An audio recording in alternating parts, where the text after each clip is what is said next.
परमेश्वर जी की जय हो।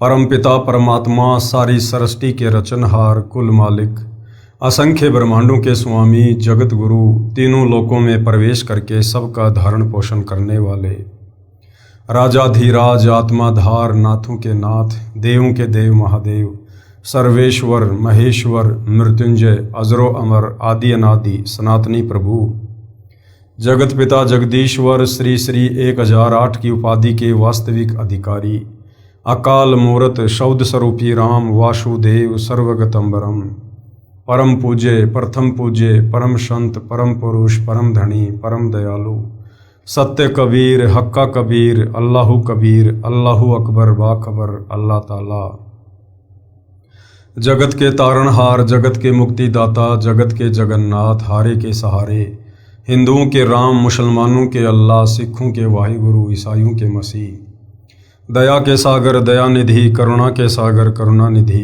स्वयं भू परिभू संकट मोचन कष्ट हरण मंगल करण दुख भंजन अविगत कबीर निर्विकार निर्विषम परमात्मा अलय अलेख सतगुरु आदि अनादि सतगुरु असली मर्यादा पुरुषोत्तम असली राम असली कृष्ण असली घनश्याम असली मुरारी राजाओं के राजा महाराजाओं के महाराजा शहंशाहों के शहंशाह सम्राटों के सम्राट भगवानों के भगवान अल्लाहों के अल्लाह प्रभुओं के प्रभु मसीहाओं के मसीह सच्चे वाहिगुरु बाबाओं के बाबा पीरों के पीर सेठों के सेठ जगत सेठ सावलसा सेठ सर्वगुण संपन्न अनंत कोटि कलाओं के स्वामी अनंत कोटि ब्रह्मांडों के नायक योगियों में महायोगी ध्यानियों में महाध्यानी सिद्धों में परम सिद्ध ज्ञानियों में तत्व ज्ञानी ब्रह्म ज्ञानी महाज्ञानी परम ज्ञानी सर्वश्रेष्ठ ज्ञानी विज्ञानी युवा कबीर समर्थ कबीर असमवात अमित ओजा सच्चे रहनुमा करीम अल्लाह सुभान अल्लाह दुनिया के अंतिम पैगंबर 8 सितंबर 1951 से गांव धनाना जिला सोनीपत हरियाणा भारतवर्ष की पावन भूमि पे प्रकट रियल कल्कि भगवान श्री नारायण साकार हरि श्री बाबा साहेब नूर अनंत परमात्मा सच्चे दरवेश सच्चे बाखबर संत श्रोमणी सतगुरु रामपाल जी परमेश्वर जी के चरण कमल में आप और हम सभी भाई बहनों का अनंत कोटि दंडवत प्रणाम। सत्साई भाई और बहनों, बहुत बड़ी दया बहुत बड़ी मेहर पूज्य गुरुदेव भगवान की परमेश्वर रामपाल जी की, जिनके शुभ आशीर्वाद से विशेष आशीर्वाद से उन्हीं के सत्संगों के संग्रह के ऊपर बन चुकी पवित्र आध्यात्मिक पुस्तक कबीर बढ़ाया कृष्ण के ऊपर वीडियो बनाने की श्रृंखला जारी है। इसी श्रृंखला में आज हमारा ये 31वें नंबर का वीडियो है। इस पवित्र पुस्तक कबीर बढ़ाया कृष्ण के प्रत्येक वीडियो से विशेषकर हिंदू समाज से जुड़े भाई बहनों को अध्यात्म के विषय में भक्ति मार्ग के विषय में शास्त्र अनुकूल सत साधना के विषय में वो सब कुछ जानने और समझने को मिलेगा जिसकी तलाश हम आत्माएं युगों युगों से कर रही थी, परंतु तत्व ज्ञान के अभाव के कारण हमारे नादान धर्म गुरु हमें उन धर्मशास्त्रों का सार निकालकर नहीं बता पाए कि वास्तव में मुक्ति का मार्ग क्या है, एक पूर्ण परमात्मा सबका सृजनहार कौन है, निज मंत्र क्या है, किस मंत्र से मुक्ति होगी। आज तक ये हमें एक पूर्ण परमात्मा का नाम भी नहीं बता पाए। आप और हमारे से उन तमाम देवी देवताओं की पूजा करवाते हुए आ रहे हैं जिन देवी देवताओं को लंका के राजा रावण ने युद्ध में पराजित करके अपनी जेल में डाल रखा था।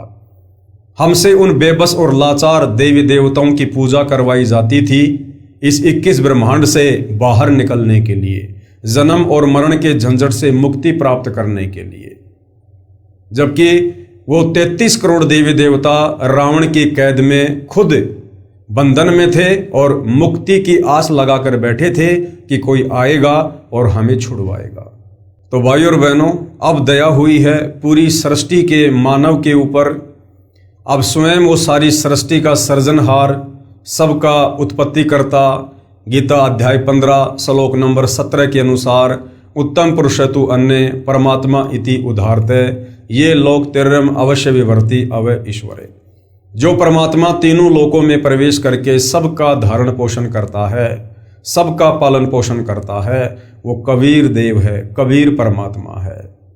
तो आज वह कबीर परमात्मा स्वयं धरती पर 8 सितंबर 1951 से परम पूज्य सतगुरु रामपाल जी के रूप में प्रकट है और अपने भक्ति विधान अनुसार सन 1994 से हम आत्माओं तक निरंतर अपने निज लोक सतलोक की जानकारी पहुंचा रहे हैं।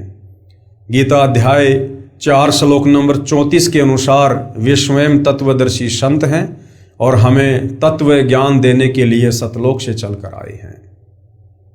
और जिन जिन आत्माओं ने उनके सत्संग सुनकर उनकी पहचान करके विश्वास को दृढ़ करके उनसे उपदेश प्राप्त करके यदि आजीवन उनके द्वारा बताई गई मर्यादाओं में रहकर भक्ति को सफल कर लिया, वो आत्मा इस 21 ब्रह्मांड से अवश्य पार होगी। ये उनका वचन है। तो भाइयों और बहनों, आज जो 31वें नंबर का हमारा वीडियो है और जो टॉपिक चल रहा है वो है जनता की अदालत। जनता की अदालत में मुकदमा चल रहा है कबीर बड़ा या कृष्ण बड़ा, भगवान कौन है। और जनता की अदालत में सतगुरु रामपाल जी ने जनता को जज के रूप में सेलेक्ट किया है, क्योंकि वर्तमान में जनता शिक्षित है, पढ़ी लिखी है, अपनी आंखों से अपने ही धर्म ग्रंथों में लिखी हुई सच्चाई को देखकर निर्णय कर सकती है। तो जनता की अदालत में एक तरफ श्री कृष्ण उर्फ विष्णु जी को पूर्ण परमात्मा बताने की कुचेष्टा करते हुए तमाम हिंदू धर्म के गुरु आचार्य शंकराचार्य श्री कृष्ण जी के वकील के रूप में खड़े हैं, तो दूसरी तरफ कबीर जी को सारी सृष्टि का रचनहार, उत्पत्ति करता, पालन पोषण करता बताते हुए सतगुरु रामपाल जी सर्व धर्मशास्त्रों से प्रमाण दे देकर ये साबित करते हुए कबीर जी की तरफ से वकालत कर रहे हैं। और भाइयों और बहनों, लगभग 25 वीडियो बन चुके हैं इस जनता की अदालत वाले मुकदमे पर। यदि आप शुरू से इस पवित्र पुस्तक के ऊपर बन चुके प्रत्येक वीडियो देखेंगे तो आप भली भांति समझ सकते हैं कि वास्तव में मुक्ति का मार्ग क्या है और शास्त्र अनुकूल सत साधना वर्तमान में किस संत के पास है।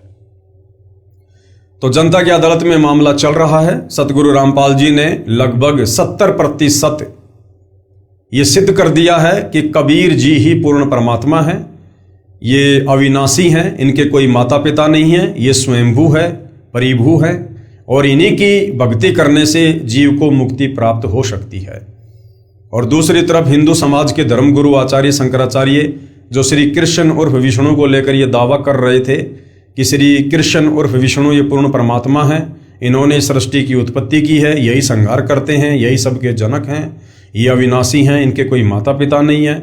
तो सतगुरु रामपाल जी ने उन्हीं हिंदू धर्म ग्रंथों को दिखा दिखा कर ये साबित कर दिया कि ये तीनों देवता ब्रह्मा विष्णु महेश ये नाशवान है, इनकी जन्म होती है, मृत्यु होती है, इनकी माँ का नाम दुर्गा है, इनके पिता का नाम काल ब्रह्म है और ये खुद भी मुक्त नहीं है, ये खुद भी काल के बंधन में है। तो भला इनकी भक्ति करने से, इनकी पूजा करने से जीव की मुक्ति कैसे हो जाएगी। उसके बाद जनता धीरे धीरे अध्यात्म में रुचि ले रही है और अध्यात्म को लेकर सतगुरु रामपाल जी से तरह तरह के सवाल कर रही है। सतगुरु रामपाल जी प्रत्येक सवाल का शास्त्र प्रमाणित जवाब दे रहे हैं।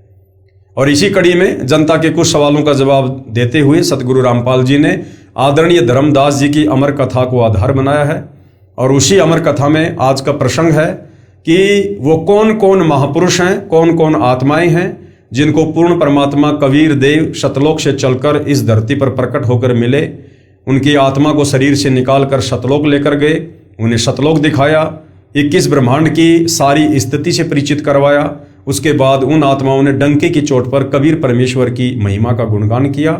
भाइयों और बहनों, आज हम उन महापुरुषों की अमर कथा को पढ़ेंगे। इस अमर कथा को पढ़ने से भी हम पुण्य के भागी बनते हैं और हमारा विश्वास दृढ़ होता है। कबीर सर्जन करता है, सर्जन करता यानी पूरी कायनात को रचने वाले, सर्व ब्रह्मांडों के रचयिता वे कबीर देव हैं। पेश हैं 6 गवाह। कलयुग में यानी वर्तमान समय में परमात्मा अन्य निम्न अच्छी आत्माओं दृढ़ भक्तों को मिले। प्रश्न नंबर 1, इस बात का कहां प्रमाण है कि कबीर जी जुलाहा काशी भारत वाले ही समर्थ परमेश्वर हैं जिसने सब रचना की है। जनता पूछना चाह रही है कि आज से लगभग 650 साल पहले कबीर दास के नाम से जो महापुरुष धरती पर आए थे, जिनको कबीर जुलाहा कहा जाता है, कबीर धानक कहा जाता है, उनको एक कवि कहा जाता है, जिनके दोहे पूरी दुनिया पढ़ती है, वो कबीर जुलाहा ही वास्तव में सारी सृष्टि का सृजनहार है। वही पूर्ण ब्रह्म परमेश्वर है। वही परम अक्षर ब्रह्म है, गीता ज्ञानदाता। उसी परम अक्षर ब्रह्म की शरण में जाने की सलाह अर्जुन को गीता का ज्ञान देते समय दे रहा है। ये कहाँ प्रमाण है? जनता ये पूछना चाह रही है। तो उत्तर दिया जा रहा है, पहले ये सिद्ध करता हूं कि काशी यानी बनारस शहर में जो कबीर नामक जुलाहा रहा करता था, वह सब सृष्टि का रचने वाला परम अक्षर ब्रह्म है। इसके लिए अनेकों चश्मदीद गवाह आई विटनेस हैं, जिन्होंने उस समर्थ परमेश्वर को ऊपर यानी तकत सिंहासन पर बैठे देखा तथा बताया कि जो कबीर काशी शहर भारत देश में जुलाही की भूमिका किया करता था, वही समर्थ परमेश्वर है। तो सबसे पहले गवाह नंबर 1। अब गवाह नंबर 1 कौन है? संत गरीबदास जी, गांव छुडानी, जिला झज्जर, हरियाणा प्रांत, देश भारत वाले। संत गरीबदास जी 10 वर्ष के बालक अपने खेतों में गांव के अन्य ग्वालों के साथ प्रतिदिन की तरह गाय चराने गए हुए थे। विक्रमी संवत 1774 यानी सन 1717 फाल्गुन महीने की सुदी चांदनी द्वादशी को दिन के लगभग 10 बजे ग्वाले तथा बालक गरीबदास जी एक जांडी के वृक्ष के नीचे छाया में बैठकर भोजन खा रहे थे। परमेश्वर जी जिंदा बाबा अल खिज्र के वेश में उस आसमान वाले तख्त यानी सिंहासन से चलकर यानी सतलोक से चलकर कुछ दूरी पर धरती के ऊपर उतरे तथा ग्वालों के पास गए। वह जांडी का पेड़ गांव कबलाना से गांव छुडानी को जाने वाले कच्चे रास्ते पर था तथा कबलाना की सीमा के सटे संत गरीबदास जी के खेत में था।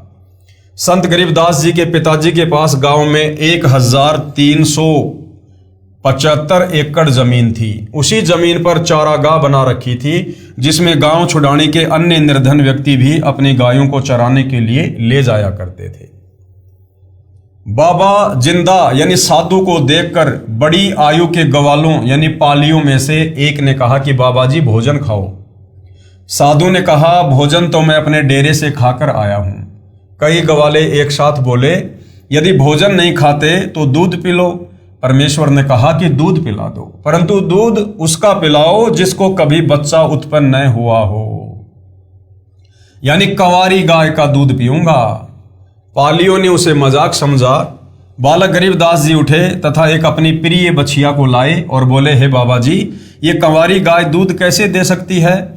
तब बाबा जी ने कहा कि ये दूध देगी, तुम साफ सुथरा बर्तन लेकर इसके थनों के नीचे रखो। संत गरीबदास जी ने एक मिट्टी का बर्तन छोटा गड़ा 3-4 किलोग्राम की क्षमता का लिया और उसे हाथों से पकड़कर बछिया के थनों के नीचे करके बैठ गया। बाबा जिंदा यानी अल खिज्र ने गाय की बछड़ी की पीठ के ऊपर हाथ से थपकी मारी। उसी समय थन लंबे व कुछ मोटे हो गए तथा दूध निकलने लगा। जब वह 3-4 किलोग्राम का बर्तन भर गया तो थनों से दूध आना बंद हो गया। बालक गरीबदास जी ने वह दूध से भरा बर्तन बाबा जी को दिया तथा कहा कि ये तो आपकी दया से मिला है, पी लो।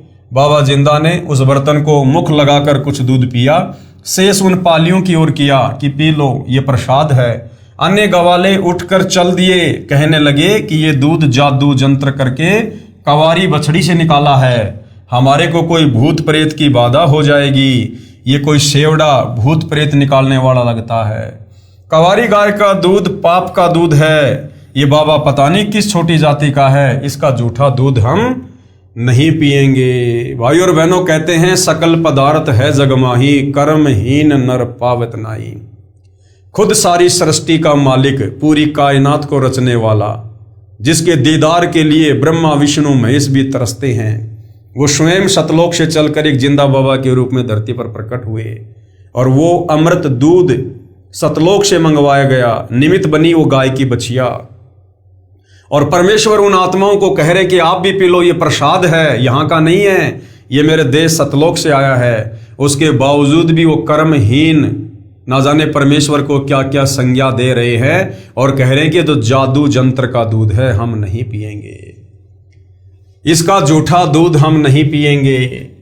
बालक गरीबदास जी ने बाबा से बर्तन लिया और पालियों के देखते देखते उसमें से कुछ दूध पिया। वे बड़ी उम्र के ग्वाले बालक को दूध न पीने के लिए कहते रहे। बालक नहीं माना, यानी गरीबदास जी ने उनकी एक भी बात नहीं मानी और दूध पी लिया। सब दूर चले गए। बाबा जिंदा तथा बालक गरीबदास जी रह गए। तब कुछ ज्ञान सुनाया। बालक ने सतलोक और समर्थ परमात्मा जो ब्रह्मा जी, विष्णु जी तथा शिव जी से भी शक्तिशाली जो बाबा ने बताया था, आंखों देखने की इच्छा व्यक्त की। आदरणीय गरीबदास जी ने कहा कि महाराज जी, आप जो महिमा बता रहे हो अपने सतलोक की और जो कह रहे हो कि वहाँ पर कबीर भगवान रहते हैं, वे ब्रह्मा विष्णु महेश से भी ज़्यादा शक्तिशाली हैं। हे परमेश्वर, हे बाबा जी, मुझे एक बार आपका वो सतलोक दिखा दो। जिंदा बाबा बालक गरीबदास जी के जीव को यानी आत्मा को शरीर से निकालकर आसमान में ले गया। ब्रह्मा जी, विष्णु जी तथा शिव जी के लोक दिखाए, स्वर्ग तथा नरक दिखाए, ब्रह्मलोक काल ब्रह्म का दिखाया, फिर और ऊपर अपने अमरलोक में ले गए। जो बाबा जिंदा बालक के साथ गया था वह ऊपर बने तख्त सिंहासन के ऊपर बैठ गया। उस समय परमात्मा रूप बन गए। परमात्मा के एक रोम यानी शरीर के बाल का प्रकाश करोड़ सूर्यों के प्रकाश से भी अधिक था। अमरलोक प्रकाशित था।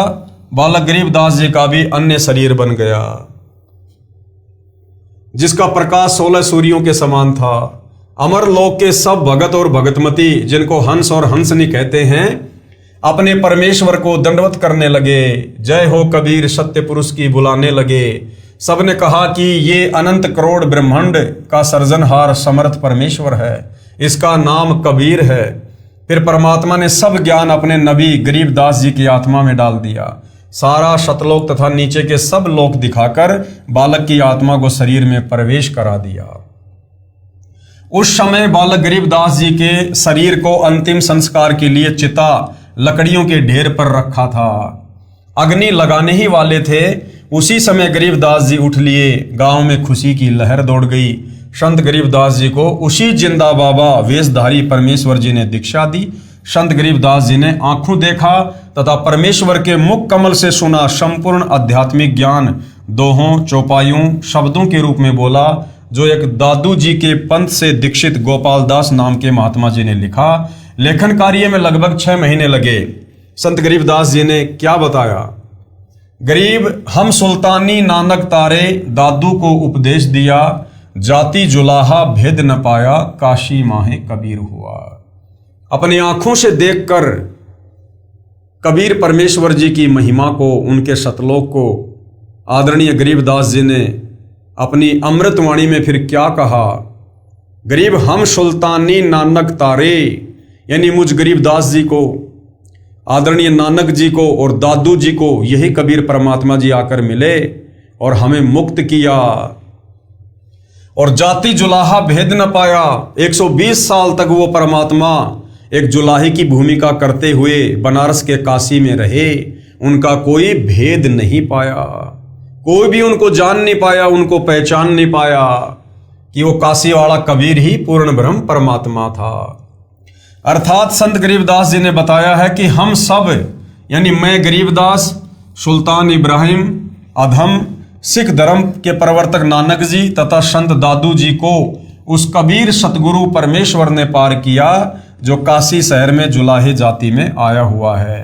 फिर कहा है कि गरीब अनंत कोटि ब्रह्मांड का, यानी सारी सृष्टि का एक रति नहीं बाहर। रति होता है ये अंगूठा और एक उंगली, इसमें जितनी मिट्टी आ जाए उसको कहते हैं एक चोटी, एक रति भर।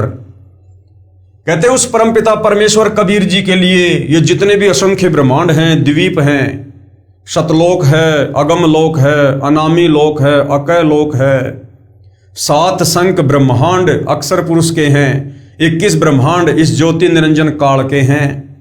ये सब के सब उस परमेश्वर की वचन शक्ति से आकाश में स्थिर हैं और उस कबीर परमेश्वर के लिए एक चोटी भर भी वजन नहीं है।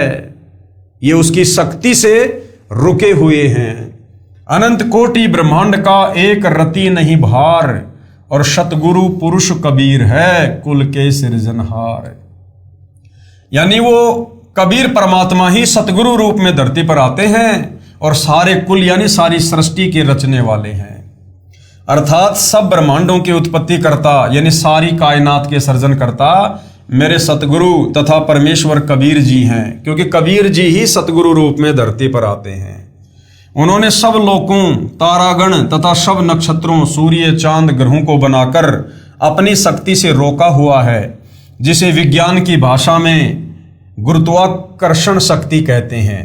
उस सर्जनहार कबीर के ऊपर इस सारी रचना अनंत करोड़ ब्रह्मांडों का कोई भार नहीं है। जैसे वैज्ञानिक ने एरोप्लेन बनाकर उड़ा लिया और स्वयं भी उसमें सवार हो गया है, जिस प्रकार उस वायुयान का वैज्ञानिक के ऊपर कोई भार नहीं है, उल्टा उसके ऊपर सवार है, इसी प्रकार कबीर कादर अल्लाह यानी समर्थ अल्लाह सब लोगों की रचना करके उनके ऊपर सवार है तथा सारे जीव सवार कर रखे हैं। इससे सिद्ध हुआ कि अल खिजर ही अल कबीर है, यानी वो परमात्मा कबीर ही जिंदा बाबा का रूप बनाता है, संत का रूप बनाता है, तत्वदर्शी संत की भूमिका करता है, असल में वही जगत गुरु है।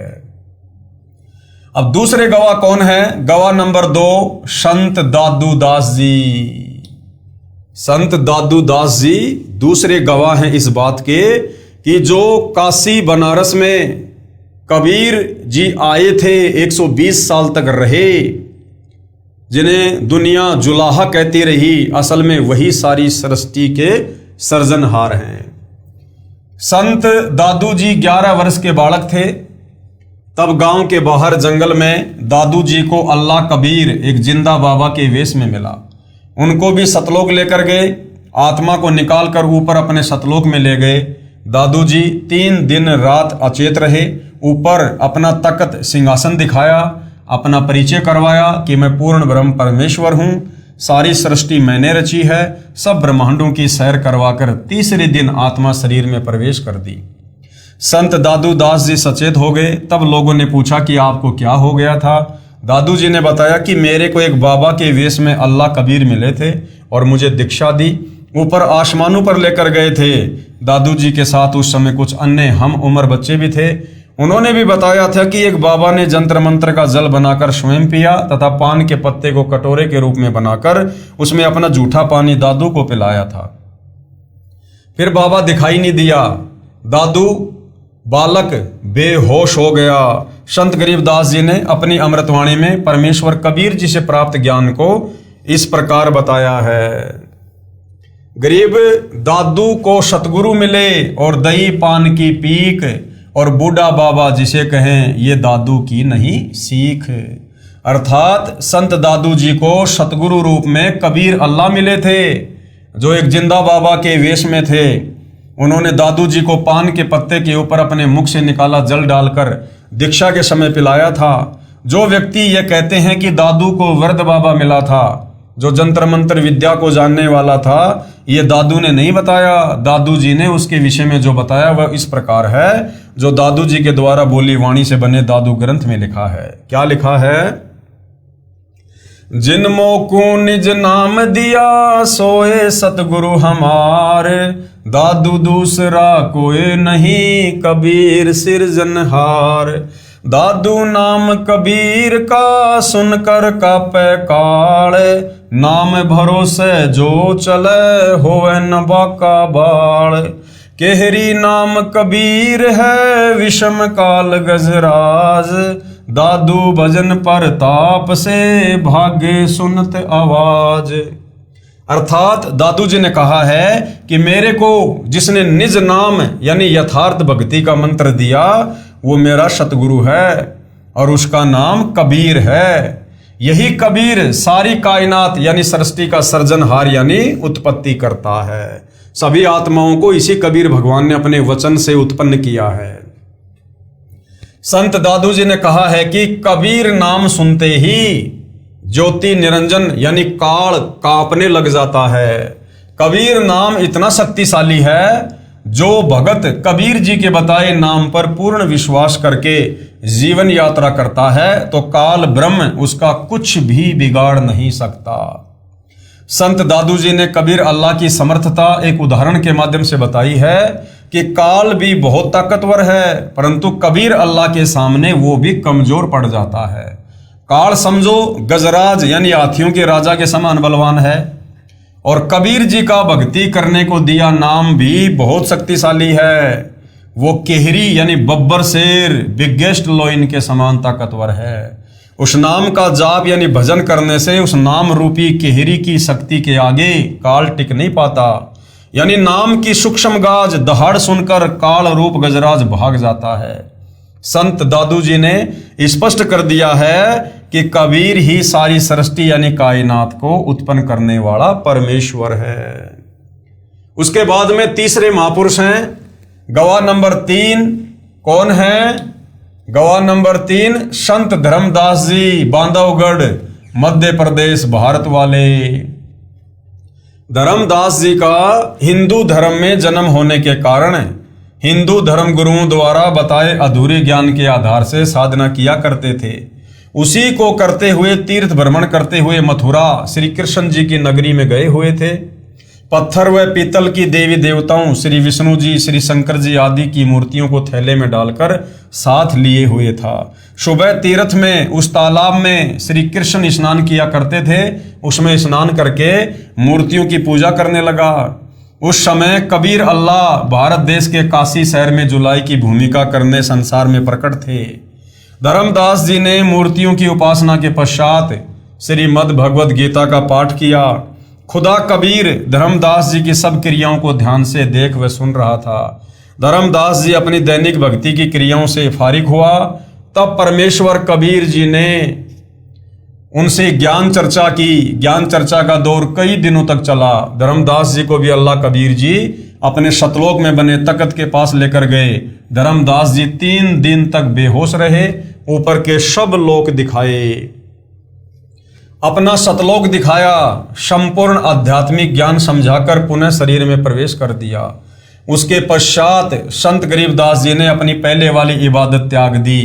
यानी जो पहले हिंदू धर्म के अनुसार जो परंपरागत शास्त्र विरुद्ध साधना वो किया करते थे श्री ब्रह्मा विष्णु महेश जी की, वो साधना धर्मदास जी ने त्याग दी तथा अपने नबी स्वयं बनकर आए अल्लाह कबीर द्वारा बताई सच्ची इबादत की और पूर्ण मोक्ष प्राप्त किया।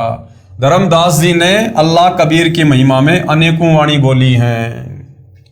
आज मोहे दर्शन दियो जी कबीर, आज मोहे दर्शन दियो जी कबीर, अमर लोक से चल कर आए, अमर लोक से चल कर आए, काटन यम की जंजीर, आज मोहे दर्शन दियो जी कबीर, आज मोहे दर्शन दियो जी कबीर।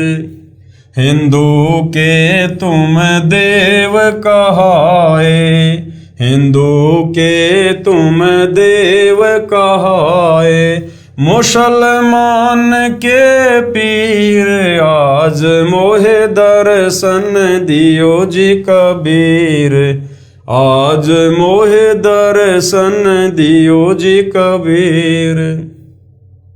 दोनों दिन का झगड़ा छिड़ गया, दोनों दिन का झगड़ा छिड़ गया, टोया न पाया शरीर, आज मोहे दर्शन दियो जी कबीर, आज मोहे दर्शन दियो जी कबीर। धर्मदास की अर्ज गोसाई, धर्मदास की अर्ज गोसाई, खेवा लंगइयो पर ले तीर, आज मोहे दर्शन दियो जी कबीर, आज मोहे दर्शन दियो जी कबीर। अर्थात धर्मदास जी ने सतलोक देखने के बाद माना कि काशी वाला जुलाहा कबीर सारी कायनात को उत्पन्न करने वाला कादर अल्लाह है। उनकी महिमा विस्तार के साथ बताई जो आंखों देखी थी। उसके बाद भाई और बहनों चौथे नंबर के गवाह हैं संत मलुकदास जी। संत मलुकदास जी को भी कबीर जी सतलोक लेकर गए, सब व्यवस्था दिखाकर वापस शरीर में छोड़ा। और संत मलुकदास जी पहले श्री कृष्ण उर्फ विष्णु जी के कट्टर पुजारी थे। पहले मलुकदास जी श्री कृष्ण तथा श्री रामचंद्र श्री विष्णु जी के परम भगत थे। उसके पश्चात पहले वाली पूजा त्याग कर कबीर जी द्वारा बताई भक्ति की मोक्ष प्राप्त किया। संत मलुकदास जी ने क्या कुछ कहा है अपने परमेश्वर की महिमा में। जपो रे मन साहेब नाम कबीर, जपो रे मन साहेब नाम कबीर। एक समय गुरु बंसी बजाई कालंदरी के तीर, एक समय गुरु बंसी बजाई कालंदरी के तीर। सुर नर मुनि जन थकत भये वो रुक गया दरिया नीर। जपो रे मन साहेब नाम कबीर, जपो रे मन परमेश्वर नाम कबीर। अमृत भोजन मारे सतगुरु जी मैं, अमृत भोजन मारे सतगुरु जी मैं। शब्द दूध की खीर, जपो रे मन साहिब नाम कबीर। दास मलूक सलूक कहत है खोजो कुसुम कबीर, दास मलूक सलूक कहत है खोजो कुसुम कबीर। जपो रे मन साहिब नाम कबीर। अर्थात संत मलुकदास जी ने स्पष्ट किया है कि परमात्मा कबीर जी का नाम जपो, उस खशम यानी सबके मालिक कबीर जी की खोज करो, उसे पहचानो, सत्य साधना करके शतलोक में कबीर खुदा के पास जाओ। जैसे श्री कृष्ण के विषय में बताया जाता है कि वे बांसुरी मधुर बजाते थे, उसको सुनकर गोपियां व गायें खिंची चली आती थी। मलुकदास ने बताया है कि एक समय मेरे सतगुरु कबीर जी ने कालंदरी यानी जमुना दरिया के किनारे बांसुरी बजाई थी, जिसको सुनकर स्वर्ग लोक के देवता ऋषिजन तथा आसपास के गांव के व्यक्ति खिंचे चले आए। एक समय गुरु बंसी बजाई कालंदरी के तीर, सुर नर मुनिजन थकत भये वो रुक गया दरिया नीर। जपो रे मन साहेब नाम कबीर। और क्या बताऊं, जमुना दरिया का जल भी रुक गया था।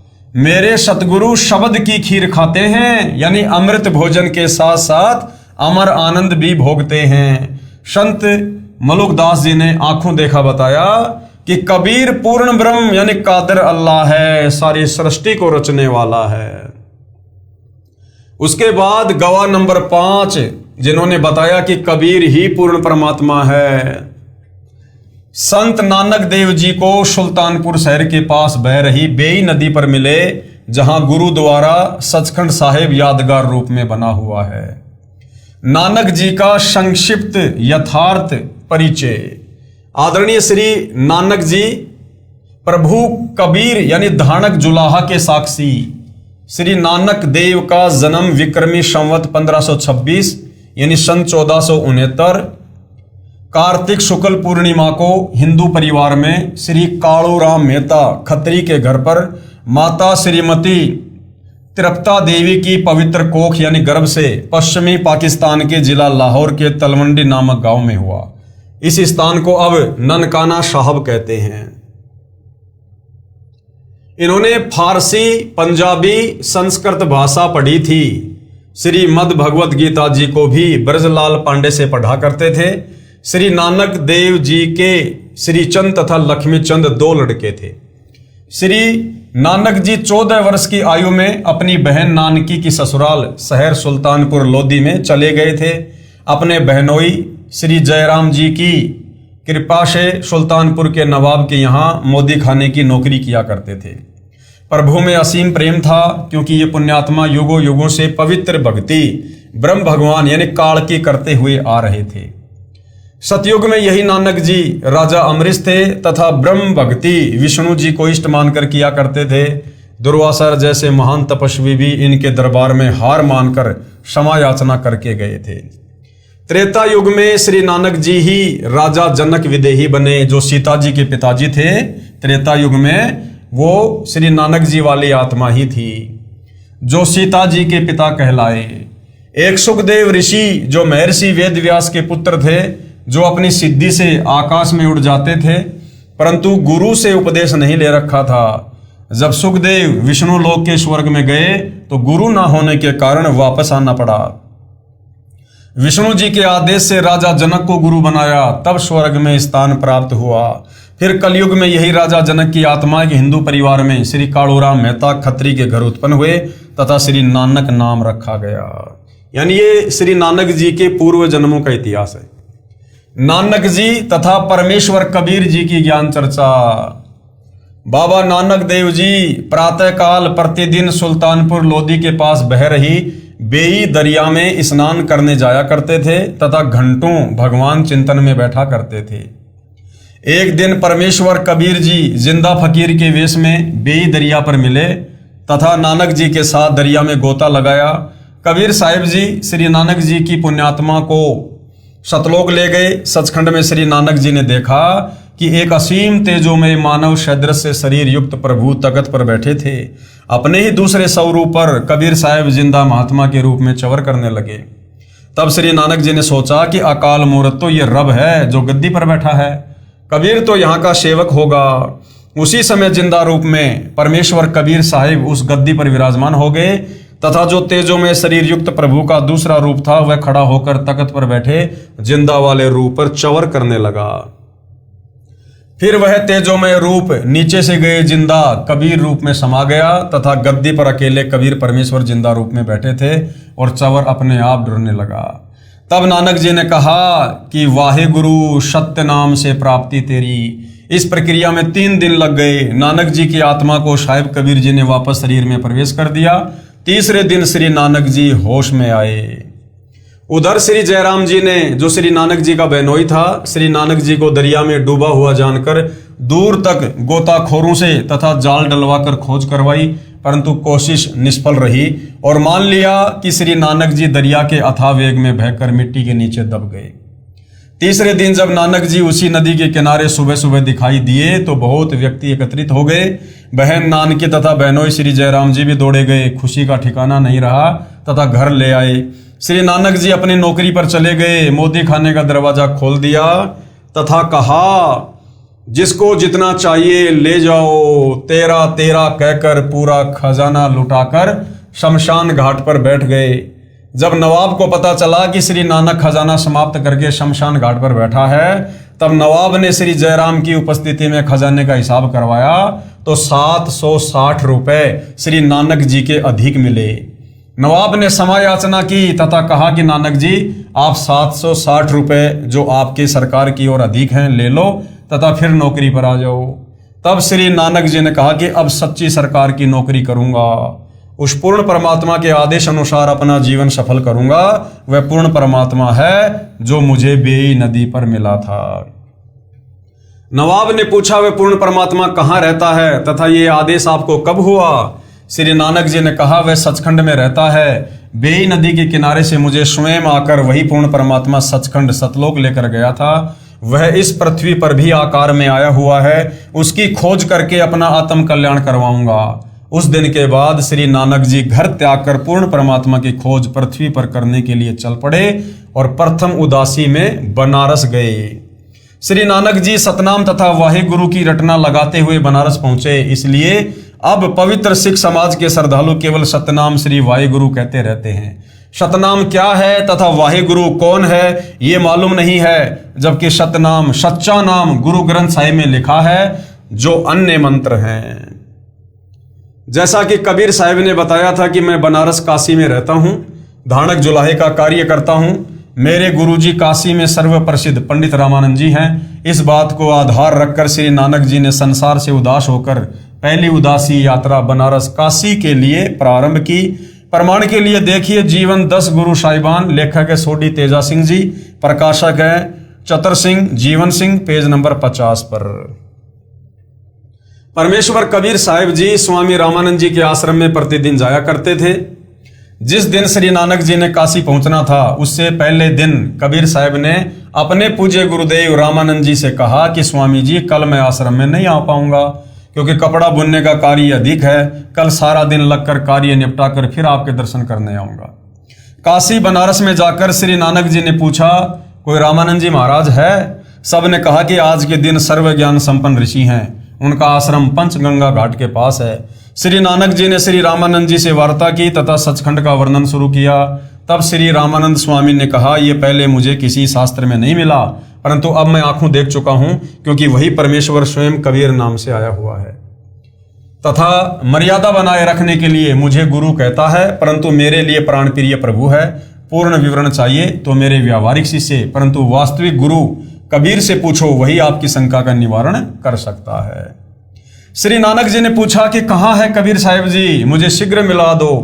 तब श्री रामानंद जी ने एक सेवक को श्री नानक जी के साथ कबीर साहिब जी की झोपड़ी पर भेजा।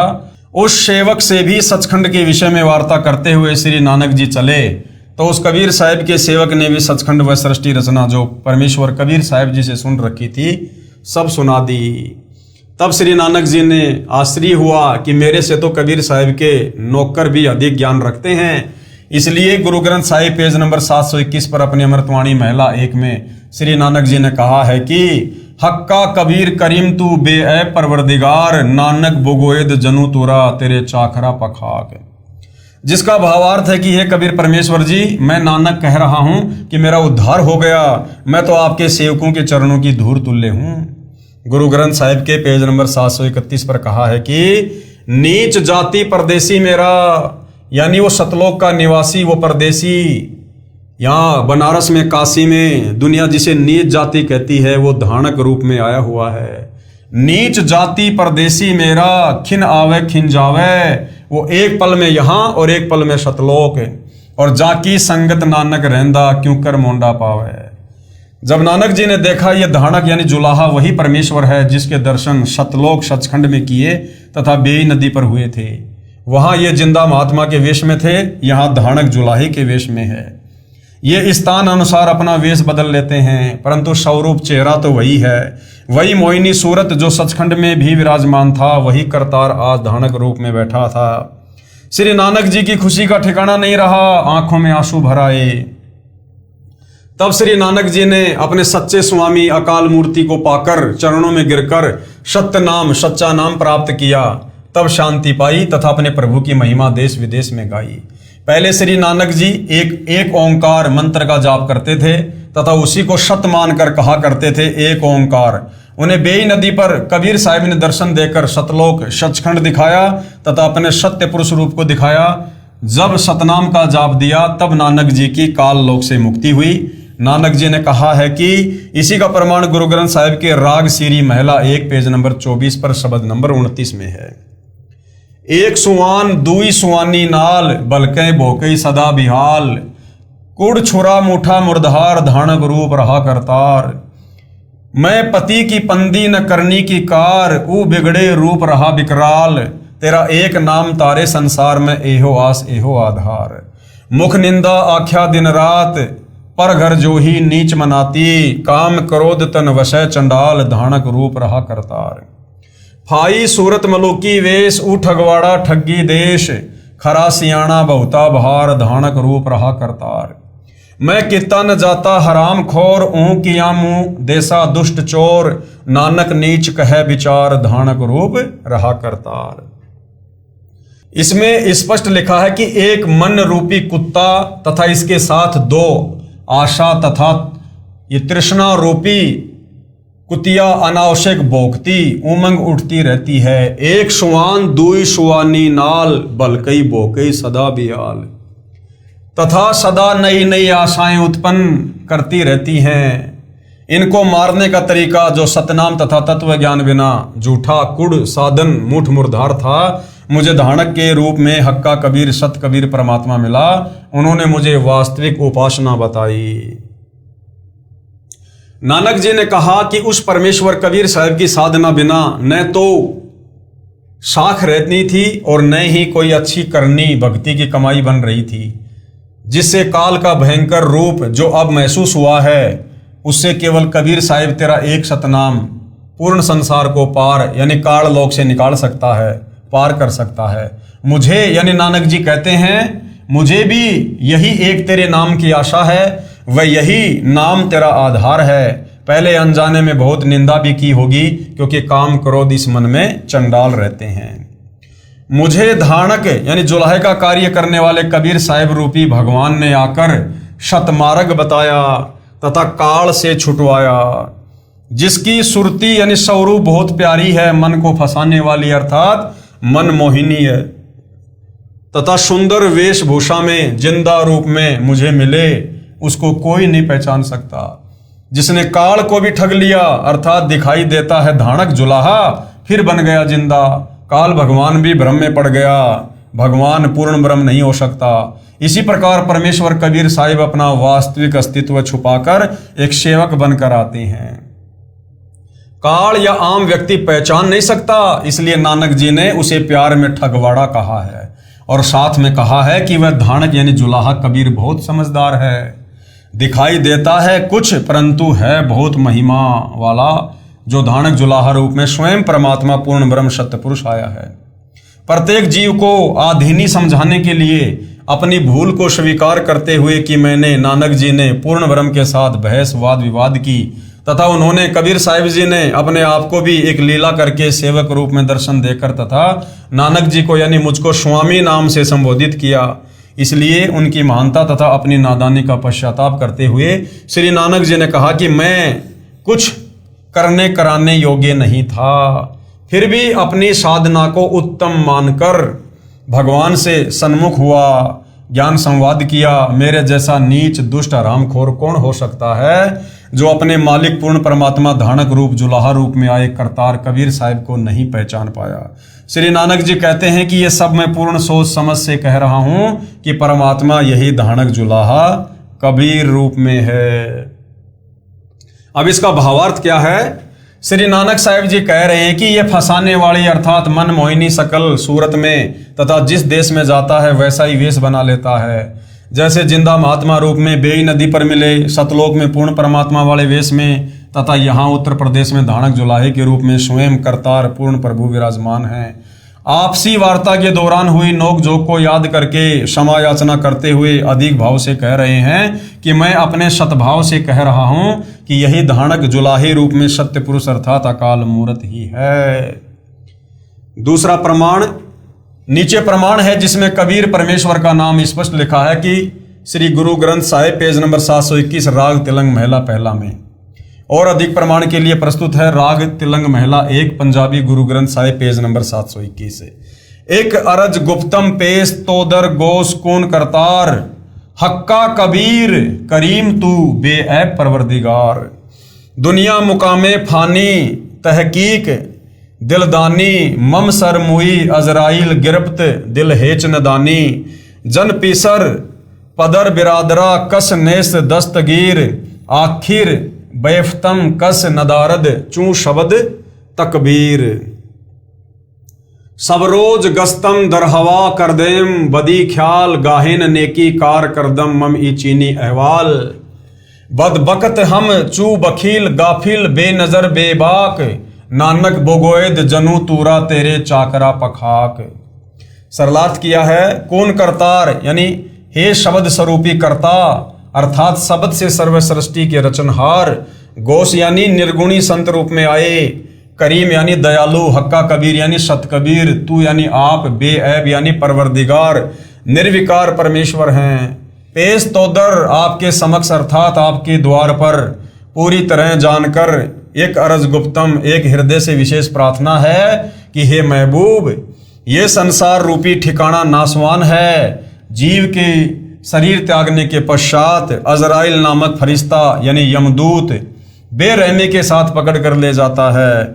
उस समय कोई साथी व्यक्ति जैसे बेटा पिता भाईचारा साथ नहीं देता।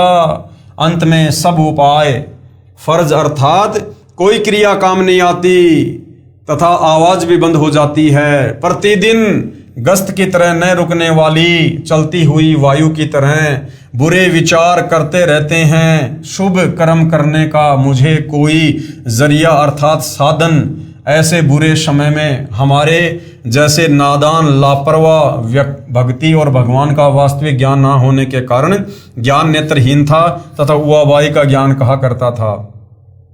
नानक जी कह रहे हैं कि हे कबीर परमेश्वर, आपकी कृपा से आपके सेवकों के चरणों की धूल डूबता हुआ बंदा पार हो गया। केवल हिंदी अनुवाद। हे शब्द स्वरूपी राम अर्थात शब्द से सर्व सृष्टि रचनहार दयालु सत्य कबीर, आप निर्विकार परमात्मा हैं। आपके समक्ष एक हृदय से विनती है कि ये पूरी तरह जान लिया हे महबूब, ये संसार रूपी ठिकाना नाशवान है, यानी ये काल का 21 ब्रह्मांड पूरी तरह से नाशवान है।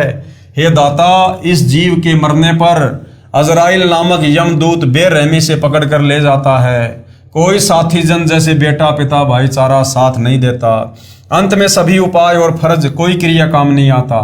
प्रतिदिन गश्त की तरह न रुकने वाली चलती हुई वायु की तरह बुरे विचार करते रहते हैं। शुभ कर्म करने का मुझे कोई जरिया या साधन नहीं मिला।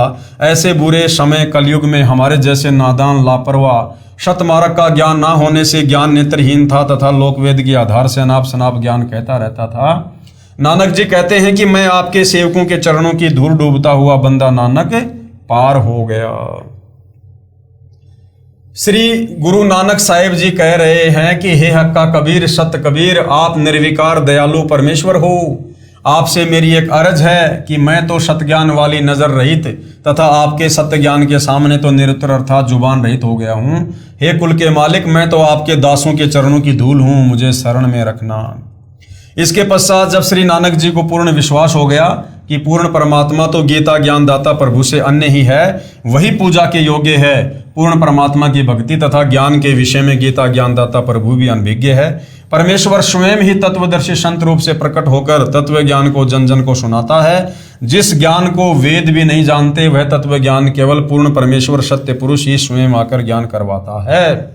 और वर्तमान में वही पूर्ण ब्रह्म परमेश्वर सारी सृष्टि के मालिक जो इन महापुरुषों को मिले, नानक जी को मिले, वो कबीर देव कबीर भगवान आज वर्तमान में वही अपना वास्तविक ज्ञान तत्व ज्ञान देने के लिए 8 सितंबर 1951 से गांव धनाना जिला सोनीपत हरियाणा भारतवर्ष की पावन भूमि पर सतगुरु रामपाल जी के नाम से सशरीर प्रकट हैं।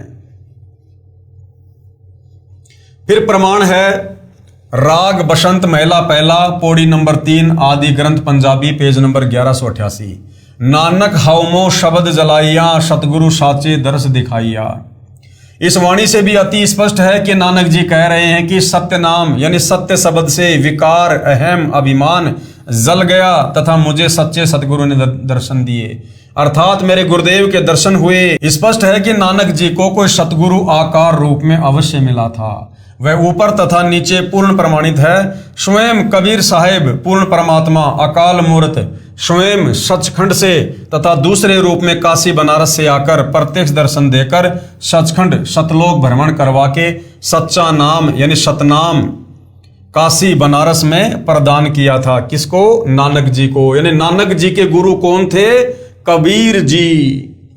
आदरणीय गरीबदास जी महाराज गांव छुडानी जिला झज्जर हरियाणा को भी परमेश्वर कबीर जिंदा महात्मा के रूप में जंगल में मिले थे। इसी प्रकार सतलोक दिखाकर वापस छोड़ा। परमेश्वर ने बताया कि मैंने ही श्री नानक जी तथा श्री दादू जी को पार किया था। जब श्री नानक जी ने पूर्ण परमात्मा को सतलोक में भी देखा तथा फिर बनारस काशी में जुलाहे का कार्य करते देखा, तब उमंग में भरकर कहा था वाहे गुरु सतनाम वाहे गुरु सतनाम, तथा इसी उपरोक्त वाक्य का उच्चारण करते हुए काशी से वापस आए। जब नानक जी ने देखा कि जो परमात्मा मुझे सतलोक में मिले थे सचखंड में, वही बनारस में जुलाहे रूप में बैठे हैं, तो नानक जी ने कहा वाहे गुरु सतनाम वाहे गुरु सतनाम। ये तो वही गुरु है जो मुझे सचखंड में मिला था और अब इन्होंने मुझे सतनाम दे दिया, सच्चा नाम दे दिया। तो नानक जी इस बात को लेकर कह रहे थे कि वाहे गुरु सतनाम। और जब सिख समाज के लोगों ने नानक जी के मुख से इस प्रकार के वचन सुने तो उन्होंने इसे एक मंत्र के रूप में जाप करना शुरू कर दिया और कहने लगे कि हमारे श्री नानक जी ने जो पहला शब्द उच्चारण किया था वो कहा था सतनाम वाहे गुरु सतनाम, जबकि श्री नानक जी तो कबीर परमात्मा जी की गुरु रूप में महिमा कर रहे थे और सच्चे नाम सतनाम की जो 2 अक्षर का है उसकी महिमा कर रहे थे। वाहे गुरु सतनाम तथा इसी उपरोक्त वाक्य का उच्चारण करते हुए काशी से वापस आए, जिसको श्री नानक जी के अनुयायियों ने जाप मंत्र रूप में जाप करना शुरू कर दिया कि यह पवित्र मंत्र श्री नानक जी के मुख कमल से निकला था, परंतु वास्तविकता को न समझ सके। अब उनसे कौन छुटाए इस नाम के जाप को जो सही नहीं है, क्योंकि वास्तविक मंत्र को बोलकर नहीं सुनाया जाता। उसका सांकेतिक मंत्र सतनाम है तथा वाहे गुरु कबीर परमेश्वर जी को कहा है। इसी का प्रमाण संत गरीबदास साहिब ने अपने सतग्रंथ साहिब में फुटकर साखी का अंग पेज नंबर 386 पर दिया है। गरीब झांकी देख कबीर की नानक की तीवा, वा सिखों के गल पड़ी अब कौन छुटावे ता। गरीब हम सुल्तानी नानक तारे दादू को उपदेश दिया, जाति जुलाहा भेद न पाया काशी माहे कबीर हुआ। प्रमाण के लिए जीवन 10 गुरु साहिबान पेज नंबर 42 से 44 तक। लेखक है सोडी तेजा सिंह जी, प्रकाशक चतर सिंह जीवन सिंह। बेई नदी में प्रवेश। जीवन 10 गुरु साहिबान से जो का त्यों साहभार।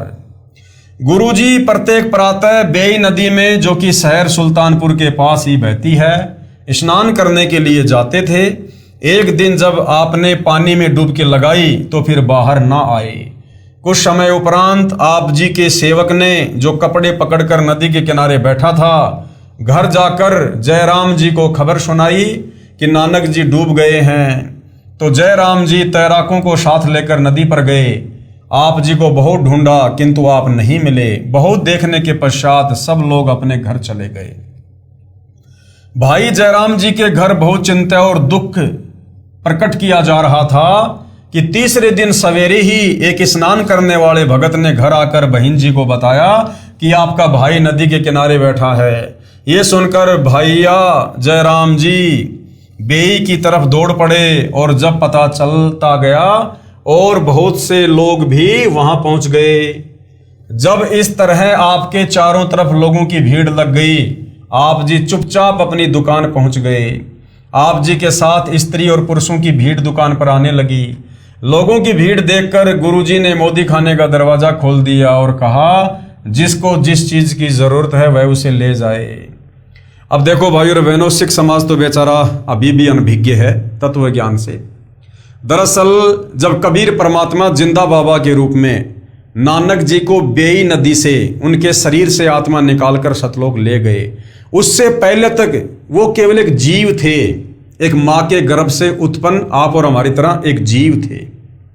लेकिन जब परमेश्वर उनको सचखंड लेकर गए, उसके बाद वापस जब परमात्मा जी आए तो वो नानक की आत्मा नहीं थी।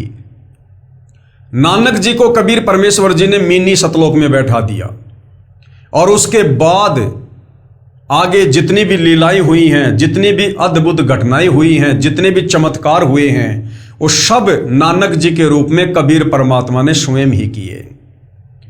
नानक जी ने भला उससे पहले कभी भी मोदी खाने के दरवाजे नहीं खोले कि ले जाओ जिसको जितना चाहिए, लेकिन उसके बाद वो परमात्मा जी स्वयं थे। और भगवान किसी को तोल कर नहीं देता, भगवान किसी को पैसे में नहीं देता। जो कबीर भगवान तीनों लोकों में प्रवेश करके सबका धारण पोषण करता है, क्या वो परमात्मा मोदी खाने में बैठकर लोगों को पैसे के बदले अनाज देगा? तो उसके बाद जिसने मोदी खाने के दरवाजे खोल दिए कि जिसको जितना सामान चाहिए ले जाओ, वो स्वयं कबीर परमात्मा जी थे। लोगों की भीड़ देखकर गुरुजी ने मोदी खाने का दरवाजा खोल दिया और कहा, जिसको जिस चीज की जरूरत है वह उसे ले जाए। मोदी खाना लुटाने के पश्चात गुरुजी फकीरी चोला पहनकर शमशान घाट में जा बैठे। मोदी खाना लुटाने और गुरुजी के चले जाने की खबर जब नवाब को लगी तो उसने मुंशी द्वारा मोदी खाने की किताबों का हिसाब जयराम को बुलाकर पड़ताल करवाया। हिसाब देखने के पश्चात मुंशी ने बताया कि गुरुजी के 760 रुपये सरकार की तरफ ज्यादा हैं। इस बात को सुनकर नवाब बहुत खुश हुआ। उसने गुरुजी को बुलाकर कहा कि उदास ना हो, अपना फालतू पैसा और मेरे से लेकर मोदी खाने का काम जारी रखो। पर गुरुजी ने कहा, अब हमने ये काम नहीं करना, हमें कुछ और काम करने का भगवान की तरफ से आदेश हुआ है। नवाब ने पूछा, क्या आदेश हुआ है? तब गुरुजी ने मूल मंत्र उच्चारण किया ओंकार शतनाम करता पुरख निर्भउ निर्वजु अकाल मूर्ति अजूनी सब गुरु प्रसादी। नवाब ने पूछा कि ये आदेश आपके भगवान ने कब दिया? गुरुजी ने बताया कि जब हम बेई नदी में स्नान करने गए थे तो वहां से हम सचखंड अपने स्वामी के पास गए थे। यानी पंजाबी जो लेखक हैं उन्होंने भी बिल्कुल क्लियर कर रखा है कि नानक जी को कोई सचखंड लेकर गया था। और सूक्ष्म वेद में गरीबदास जी की वाणी में क्लियर है कि वो काशी वाला जुलाहा कबीर आकर ही उनकी आत्मा को सतलोक लेकर गया था। वहां से हमें आदेश हुआ कि नानक जी ये मंत्र आप जपो और बाकियों को जपा कर कलयुग के लोगों को पार लगाओ। इसलिए अब हमें अपने मालिक के इस हुक्म की पालना करनी है। इस संदर्भ को भाई गुरदास जी वार पौड़ी 24 में लिखते हैं, बाबा पैदा सचखंड नौ निधि नाम गरीबी पाई। अर्थात बाबा नानक जी सचखंड गए, वहां आपको 9 निधियों का खजाना नाम और निर्भयता प्राप्त हुई। यहाँ बेई किनारे जहां गुरुजी बेई से बाहर निकलकर प्रकट हुए थे, गुरुद्वारा संत घाट अथवा गुरुद्वारा बेर साई बहुत सुंदर बना हुआ है। इस स्थान पर ही गुरुजी प्रातः स्नान करके कुछ समय के लिए भगवान की तरफ ध्यान करके बैठा करते थे। जीवन 10 गुरु साहिब नामक पुस्तक के लेख से समाप्त। भाई बाले वाली जन्म साखी में अद्भुत प्रमाण। भाई बाले वाली जन्म साखी एक मान्य ग्रंथ है जो गुरु ग्रंथ की तरह ही सत्य ज्ञान का प्रतीक माना जाता है, जिसके ज्ञान को सिख समाज परम सत्य मानता है, क्योंकि ये जन्म साखी भाई बालाजी द्वारा आंखों देखा कानों सुना ज्ञान है जो श्री नानक देव साहिब जी ने बोला था तथा बालाजी ने बताया तथा दूसरे गुरु श्री अंगद जी ने लिखा था। जन्म साखी के पेज नंबर 299 से 300 पर साखी कूना पर्वत की चली में गोष्ठी सिद्धा नाल हुई है। इसमें प्रकरण है कि श्री गुरु नानक जी कूना पर्वत पर गए, उनके साथ भाई बालाजी तथा मर्दाना जी थे। कूना पर्वत की गुफा में कुछ सिद्ध पुरुष नाथ पंथ के रहते थे। उनके साथ ज्ञान गोष्ठी में श्री नानक जी ने प्रश्न के उत्तर में कहा था कि एक ओंकार हमारा नाभ अपने गुरु की बलि जाऊं। मर्दाने ने पूछा कि हे गुरुजी, क्या आपका भी कोई गुरुजी है? श्री नानक जी का गुरु था। अन्य प्रमाण। वैसे तो भाई और बहनों ये क्लियर हो चुका है, श्री गुरु ग्रंथ साहिब से भी क्लियर हो चुका है और 5वें वेद सूक्ष्म वेद आदरणीय गरीबदास जी की वाणियों से भी क्लियर हो चुका है कि श्री नानक जी के गुरु वही कबीर परमात्मा जी थे जो 120 वर्ष काशी के बनारस में रहकर लीला करके गए थे। इसके बावजूद और बहुत सारे प्रमाण हैं ये साबित करने के लिए कि काशी वाला कबीर जुलाहा ही सिख धर्म के प्रवर्तक श्री नानक जी का गुरु था। तो इस विषय पर भाइयों और बहनों हम अगले एपिसोड में चर्चा करेंगे। तब तक पूज्य गुरुदेव भगवान हम सबको आज्ञा दें, आशीर्वाद दें, सद्बुद्धि दें, हमारा मार्गदर्शन करें और इसी प्रकार हम अध्यात्म में आगे बढ़ते रहें। तो आज के वीडियो में केवल इतना ही। बंदी छोड़ सतगुरु रामपाल जी परमेश्वर जी की जय हो।